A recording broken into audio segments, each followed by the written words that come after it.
ఎడారిలో జలధారలు. రచన doctor K Job Sudarshan. ఒకవేళ ఇతరులకు ప్రకటించిన తర్వాత నేనే భ్రష్టుడనైపోదునేమో అని. కొరింథీ మొదటి పత్రిక 9:27. ప్రఖ్యాత నవలాకారుడు సోమర్సెట్ మామ్ రచించిన ది రెయిన్ అనే కథానిక చాలా హృదయ విదారకంగా ఉంటుంది. డేవిడ్సన్ అనే మిషనరీ తన భార్యతో సహా మలయా ద్వీపకల్పంలో పాగో పాగో అనే చిన్న దీవికి వెళ్తాడు. అక్కడ 200కు మించి జనాభా ఉండరు. బ్రిటిష్ సైనికులు, బ్రిటిష్ అధికారులు 10-20 మంది ఉంటారు. ఒక అమెరికన్ యువతి ఆ ద్వీపంలో ఉంటుంది. ఆమె వేశ్య. డేవిడ్సన్ దంపతులు ఆ ఇంట్లోనే వేరే పోర్షన్లో అద్దెకు దిగుతారు. డేవిడ్సన్ ఆమెను తీవ్రంగా మందలిస్తాడు, ఖండిస్తాడు. ఆమె ఉండడం వల్ల ఆ ద్వీపం అపవిత్రమైపోయిందని బాధపడతాడు. ఆమె రక్షణకై కన్నీటి ప్రార్థనలు చేస్తాడు. ఆమె మాత్రం తన పోకిరితనం, వేశ్యావృత్తి మానదు. చివరికి ఆ ద్వీపంలో పరిపాలనాధికారిగా ఉన్న బ్రిటిష్ ఆఫీసర్తో డేవిడ్సన్ మాట్లాడి ఆమె ఆ ద్వీపం వదిలి వెళ్ళిపోవాలనే ఆదేశం వెలువడేలా చేస్తాడు.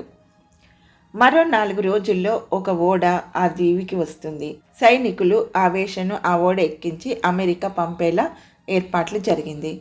మిషనరీ డేవిడ్సన్ని ఆ వేశ్య ఎంతో బ్రతిమాలుతుంది. దీవి నుండి తనను బహిష్కరించవద్దని, తనను అమెరికా పంపితే జైలు పాలవుతానని ఏడుస్తుంది.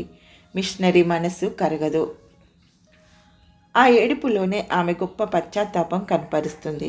డేవిడ్సన్ని తన ఇంట్లోకి పిలిచి ప్రార్థనలో, హెచ్చరికల్లో ఆ 3 దినాలు గడుపుతుంది. భోజనానికి, నిద్రకు తప్ప ఆ దైవజనుడు తన ఇంటికి రాడు. దేవుడు ఆ పాపాత్మురాలి ఆత్మను రక్షించాడని కృతజ్ఞతతో కన్నీటితో ప్రార్థనలు కొనసాగిస్తాడు. ఆ రోజు మధ్యాహ్నం ఆమె ఓడ ఎక్కవలసి ఉంది. ఆ తెల్లవారుజామున సముద్ర తీరంలో డేవిడ్సన్ శవం కనిపిస్తుంది. మంగలి కత్తితో గొంతు కోసుకుని ఆత్మహత్య చేసుకున్నట్టు నిర్ధారిస్తారు. ఆ వేశ్య ఆ తెల్లవారే పూర్తి మేకప్తో, కురిచబట్టలతో మిషనరీని, దేవుణ్ణి ఇష్టం వచ్చినట్టు తిడుతూ, హేళనగా నవ్వుతూ తన వృత్తి కొనసాగిస్తుంది. మగాళ్ళంతా ఇంతే, పందులు అని ఆమె అంటుంటే అక్కడి వారందరికీ ఆ రాత్రి ఏం జరిగిందో అర్థమైపోతుంది. పౌలు వృద్ధాప్యంలో దృష్టి మందగించి చెరసాలలో గొలుసులతో 2 ఖైదీల మధ్య కూర్చుని ఏమంటున్నాడో చూడండి. ప్రభు ప్రతి దుష్కార్యం నుండి నన్ను తప్పించి తన పరలోక రాజ్యమునకు చేరినట్లు నన్ను రక్షించునుగాక. తిమోతి 2వ పత్రిక 4:18. ఆ వృద్ధ అపోస్తలుడు జైల్లో ఉండి ఇంకా ఏ దుష్కార్యాలు చేయగలడు?